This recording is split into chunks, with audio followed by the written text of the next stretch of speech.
आज मैं आपके लिए लेके आई हूँ सेकंड से ऑर्डर लव का एपिसोड 2 और उसका पार्ट 1। हम देखते हैं कि जो ग्योमजू है अपने ग्रैंडफादर की सेरेमनी में जो हंगामा करती है, उसके बाद उसकी मम्मी उसको मारती है। तो उसको सब बचा रहे होते हैं, तो वो वहाँ से बाहर आ जाती है। फिर हम देखते हैं जो ग्योमजू होती है उसको अपने आप से स्मेल आने लगती है।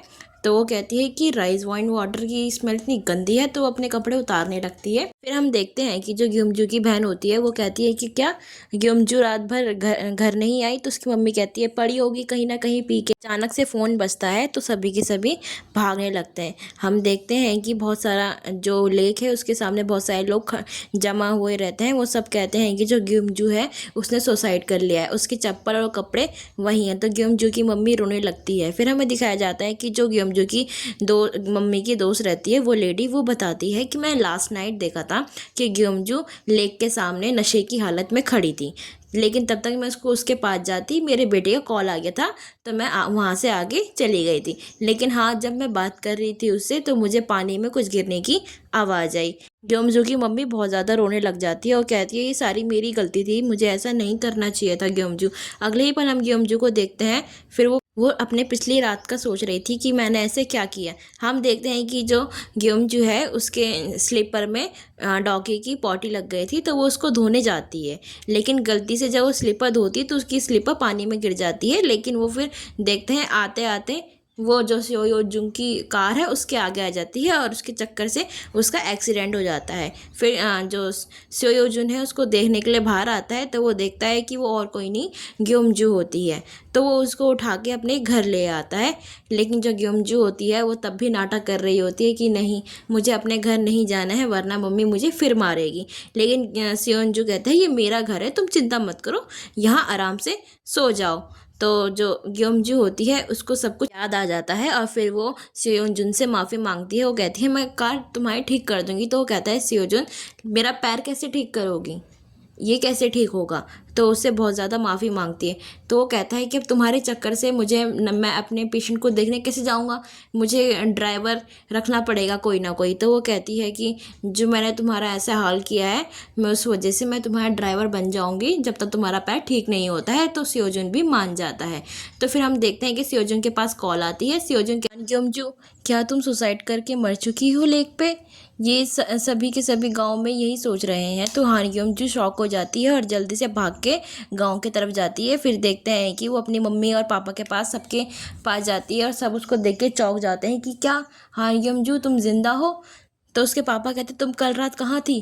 तो वो कहती है कि ये पूछना ज़रूरी है क्या, कम से कम मैं ज़िंदा तो हूँ। तो उसकी मम्मी देखती है कि ग्योमजू जिंदा है, तो उसकी मम्मी खुद जाती है कि ठीक है तुम जिंदा हो तो मैं मरने जा रही हूँ। तो ये देख के वो सब के सब उसकी माँ को रोकते हैं। फिर अगले ही पल हम देखते हैं कि जो बॉम है यानी कि वो भी स्योयुजुन का दोस्त है, तो वो उसको लेने के लिए जाता है जब उस पेशेंट के पास छोड़ने के लिए। तो वो कहता है कि तुम वहाँ मत आओ, मैं तुम्हें लेने आता हूँ। तो लेकिन फिर जो बॉम है वो स्योयुजुन से कहता है मुझे तुम्हारे लिए बहुत बुरा लग रहा है, हाँ ग्योमजू को ऐसा नहीं करना चाहिए था, उसने तुम्हें नशे की हालत में तुम्हारा एक्सीडेंट भी करवा दिया और तुम्हारा पैर भी तुड़वा दिया। लेकिन हम देखते हैं ये सारी की सारी बातें जो उसकी हान ग्योमजू की मम्मी की फ्रेंड होती है वो सुन लेती है और वो सारे गांव में ये बात फैला देती है कि हान ग्योमजू ने जो हमारा डॉक्टर है भगवान जैसा उसका पैर तोड़ दिया और उसके कार के एक्सीडेंट भी करवा दिया था। फिर देखते हैं कि जो हान ग्योमजू होती है वो गैरेज में जाती है जो स्योजुन की उसकी कार होती है उसको ठीक करने के लिए और कहती है तुम चिंता मत करो, मैं इसको ठीक करके दूंगी। तो वहाँ की जो गैरेज की मालकिन होती है वो कहती है ठीक है, तुम जब इस कार को ठीक करोगी तो मैं भी वैकेशन में जाती हूँ। और उसको खड़ी खोटी सहन लग जाती है कि तुम्हारी वजह से हमारे भगवान जैसे डॉक्टर को चोट लग गई। तो कहते देखो तो अपने काम से काम रखो। तो उसको सारा बिल पकड़ा के चली जाती है कि ये सारा का सारा बिल तुम भरोगी और कार भी तुम ही ठीक करोगी। तो हान ग्योमजू ये देख के बहुत गुस्सा करने लगती है। फिर हम देखते हैं कि जो हान ग्योमजू है वो स्योयोजुन को उसके पेशेंट के पास ले जा रही होती है। लेकिन स्योयोजुन कहता है कि तुम्हें ले जाने की वैसे ज़रूरत भी नहीं थी, मैं ठीक था, मेरे को ले जाने वाले बहुत थे। लेकिन हान ग्योमजू कहती है कोई बात नहीं, वैसे भी मैंने तुम्हारा जो काम किया है उसकी वजह से मुझे लगता है कि मुझे तुम्हारे हेल्प कर देनी चाहिए। कम से कम तुम्हारे साथ रह के मैं कुछ अच्छा काम तो सीखूंगी, कुछ अच्छा काम तो करूंगी। फिर हम देखते हैं कि हान ग्यूम जो सोयोजुन की मदद करती है और सबको दवाई देती है, लेकिन वहाँ के जितने भी लोग होते हैं वो सब हान ग्यूम को कहते हैं कि तुमको बिल्कुल भी शर्म नहीं आई, तुम कैसी लड़की हो, तुमने हमारे देवता जैसे डॉक्टर को चोट पहुँचाई। तो कहती है हाँ मैंने ऐसे किया, मुझे भी बहुत बुरा लगा, उसके लिए मैं माफ़ी मांगती हूँ। फिर उसके बाद देखते हैं कि जो सोयोजुन है एक पेशेंट को देखता है, वो कहता है अब तो आप फ्री हो ना मेडिकल चेकअप के लिए। तो वो कहती है कि अभी भी मुझे बहुत सारा काम है, कौन मेरा काम कर सकता है भला। तो सोयोजुन कहता है कि ये लड़की यहाँ पे अच्छा काम करने आई है तो ये सारा काम करेगी। तो फिर हम देखते हैं कि जो हान ग्यूम जो है वो सारा का सारा खेती बाड़ी का काम उनका करती है और वापस सोयोजुन के पास आती है, सारा काम करके कहती है तुम मुझसे बदला ले रहे हो ना कि मैंने तुम्हारे पैर के साथ ऐसा किया। लेकिन सोयोजुन कहता है ऐसा तो बिल्कुल नहीं है, तुमने ही तो कहा था कि मैं तुम्हारे साथ कुछ अच्छा काम करूँगी, मेरे को लगा कि तुम अगर कुछ अच्छा काम करोगे तो तुम्हारे गाँव वाले कम से कम तुम्हारे बारे में कुछ अच्छा तो सोचेंगे। तो उसमें चिल्लाने लगती है। तो फिर उसके बाद आसपास देखती है कि ओह सॉरी। फिर हान ग्यूम जू सियोजुन से पूछती है कि तुम इतने हॉट स्टॉट इतने अच्छे डॉक्टर भला सियोल से छोड़ के यहाँ क्या कर रहे हो। तो कहता है ये सवाल मैं तुमसे ही पूछ सकता हूँ कि इतनी अच्छी टैलेंटेड लड़की सियोल छोड़ के यहाँ क्या करने आई है। देखते हैं कि यहाँ पे जो हान ग्यूम जू होती है वो अपना फ़ोन देखती है जिसमें मैसेज में आता है कि आई एम सॉरी, हम आपको आपकी जो जगह है वो वापस नहीं दे सकते हैं। यानी कि वो कंपनी के फिल अप्लाई करती है लेकिन वो उसको मना कर देते हैं दोबारा देने के लिए। हम देखते हैं पास्ट का सीन कि जहाँ पे जो बेस्ट एम्प्लॉय का अवार्ड होता है वो किसी और को दिया जाता है। तो उसके दोस्त लोग कहते हैं हे हान ग्यूम जू ये तुमको क्यों नहीं दिया जा रहा है, जबकि तुमने डॉग की तरह यानी कि इतनी अच्छी सर्विसिंग दी थी और ना ही तुम ज़्यादा छुट्टी करती थी, लेकिन फिर भी तुमको ये अवार्ड नहीं मिला। तो वो जाती है गुस्सा होकर अपने सर के पास जाती है कि ये अवार्ड तुमने मुझे क्यों नहीं दिया, तुम्हें पता है कि मैं इसकी हकदार हूँ।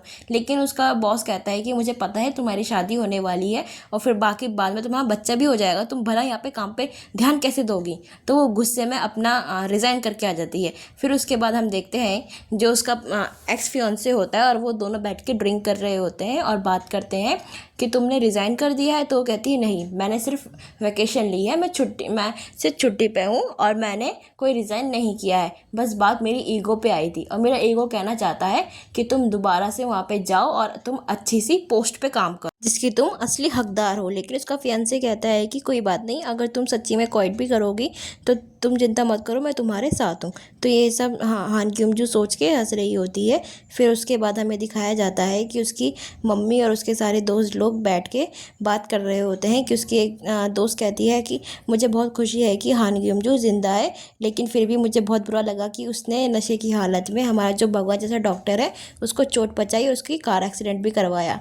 तो लेकिन हान ग्यूम जू की मम्मी कहती है कि मुझे पता है कि उसको पिछली रात दारू बेचने वाली सिर्फ तुम ही थी। लेकिन वो कहती है कि देखो तुम्हारी ही बेटी ने मुझसे गिड़गिड़ा के मांगी तो इसलिए मेरे को देनी पड़ी। तो वो कहती है कि अगर आज के बाद किसी ने भी मेरे परिवार में से किसी को भी दारू दी, किसी को भी दारू बेची, तो मैं उसको और दारू बेचने वाले को नहीं छोड़ूंगी और ना ही उसको यहाँ पे अपना बिजनेस कभी करने दूंगी और ना ही कोई आज के बाद लोन दूंगी। तो सभी के सभी मान जाते हैं।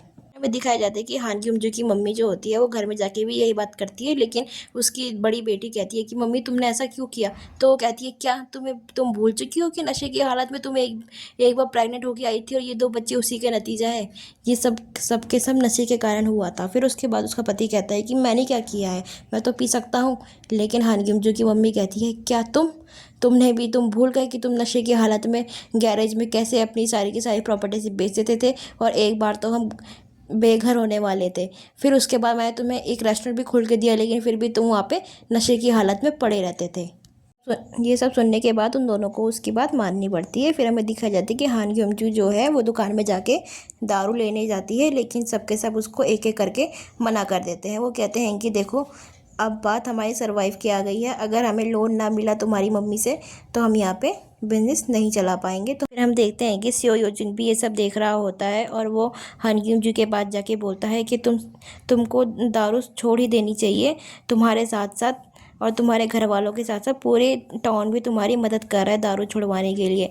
लेकिन हान ग्यूमजू गुस्से में कहती है, ये क्या तुम भूल चुके हो कि तुम मुझसे भी ज़्यादा नशेड़ी थे। देखते हैं कि हान ग्यूमजू के दोस्त भी कहते हैं कि हाँ, सच्ची में इस सेओयुजुन ने ड्रिंक करना छोड़ दिया है, वो अब ड्रिंक नहीं करता है। फिर हम पास्ट की चीज़ देखते हैं कि वहाँ पे जो सेओयुजुन और हान ग्यूमजू है उन दोनों के बीच में पास्ट में बहुत ज़्यादा ड्रिंक की कंपटीशन होता था, जिसमें सेओयुजुन हान ग्यूमजू को हमेशा हरा दिया करता था। फिर उसके बाद प्रेजेंट में आता है, देखते हैं कि उसका दोस्त कहता है कि मुझे भी सच्ची में यकीन नहीं हो रहा है कि सेओजुन ने ऐसा किया है। सेओजुन कहता है पेशेंट को देखने के लिए उसको भी हेल्थी रहना ज़रूरी है।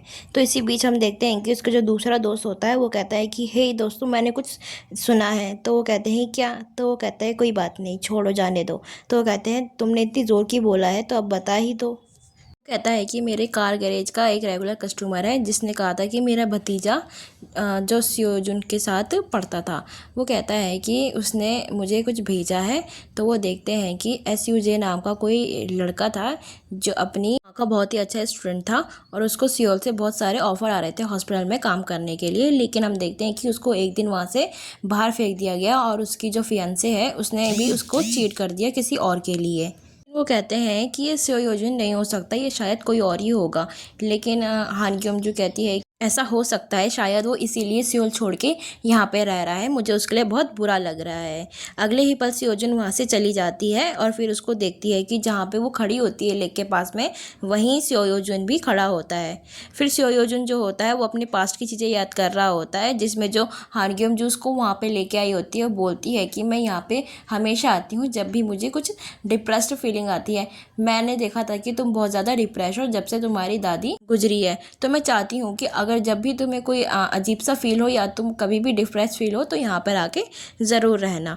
तो यही सब देख के सेओयुजुन याद कर रहा होता है।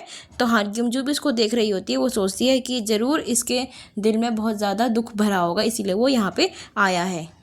हम देखते हैं कि जो उसके हान ग्यूमजू के पापा होते हैं वो अपने दोस्तों के साथ ड्रिंक करने आए होते हैं, लेकिन उसकी बीवी ने तो उसको ड्रिंक करने के लिए मना किया रहता है। तो उसके दोस्त लोग उसको ड्रिंक करके दिखाते हैं, फिर उसको कहते हैं कि तुम्हें भी ड्रिंक करनी चाहिए, मैं तुम्हारी बीवी को नहीं बताऊंगा, तुम चिंता मत करो, मुझे तुम्हारी बीवी के डर से ज़्यादा, यानी कि हमारे लोन से ज़्यादा हम सबकी दोस्ती प्यारी है। तो वो उसकी इमोशनल बातें सुन के ड्रिंक करने लगता है। फिर वो कहता है कि वाओ, ये ड्रिंक की जो टेस्ट है वो बिल्कुल प्लेन वाटर की तरह हो रहा है। तो उसका दोस्त कहता है कि मैंने इसमें प्लेन वाटर ही मिलाया था। तो वो गुस्से में उसके पीछे जाता है और उसको मारने लगता है, लेकिन वो कहता है देखो, मैं तुम्हारी बीवी से भला ऐसा क्यों करूँगा, मुझे भी तो अपना घर चलाना है, तो लोन के लिए तो मुझे ऐसा करना ही पड़ेगा ना, आई एम सॉरी। हमें दिखाया जाता है जो हान ग्यूमजू के पापा और उसकी बड़ी बहन होते हैं वो दोनों के दोनों खिड़की के बाहर देख रहे होते हैं और उतने में ही हान ग्यूमजू आ जाती है और वो भी देखती है कि जो बाहर बच्चे लोग बैठ के ड्रिंक कर रहे होते हैं वो तीनों के तीनों उसको देख रहे होते हैं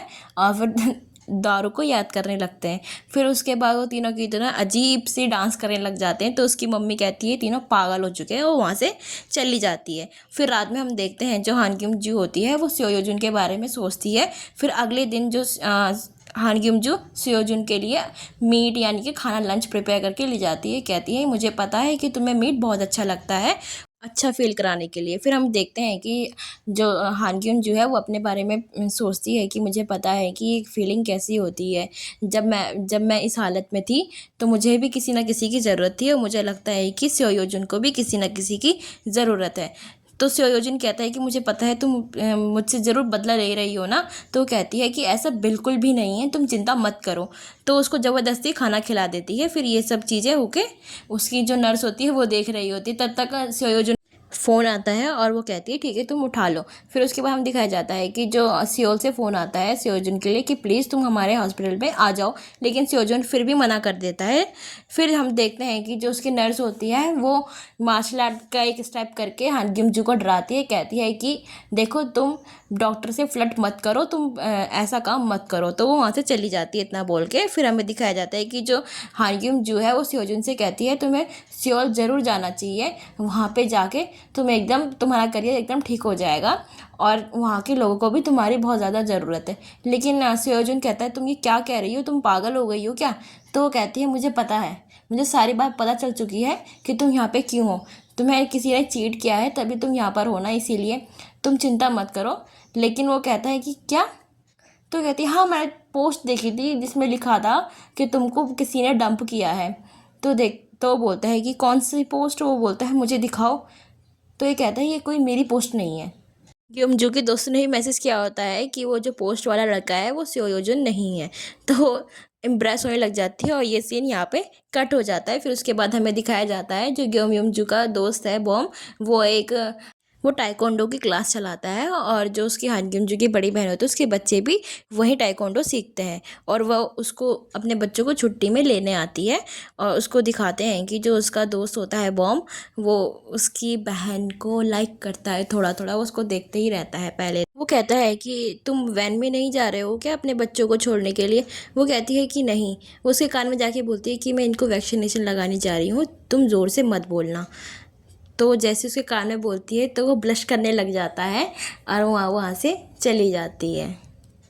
फिर सीन कट हो गया, हमें दिखाया जाता है हान ग्योमजू और स्योयोजुन को कि वो दोनों की दोनों वापस टाउन आ चुके होते हैं। और हान ग्योमजू स्योयोजुन से माफ़ी मांगती है कि आई एम सॉरी, मुझे कुछ गलत फहमी हो गई थी, मुझे लगा कि वो पोस्ट वाले लड़के तुम हो। तो स्योयोजुन उसको कहता है कोई बात नहीं। इसी के साथ ये एपिसोड 2 का पार्ट 1 यहीं पे ख़त्म होता है। आई होप आपको मेरी एक्सप्लेनेशन अच्छी लगी हो। Thank you.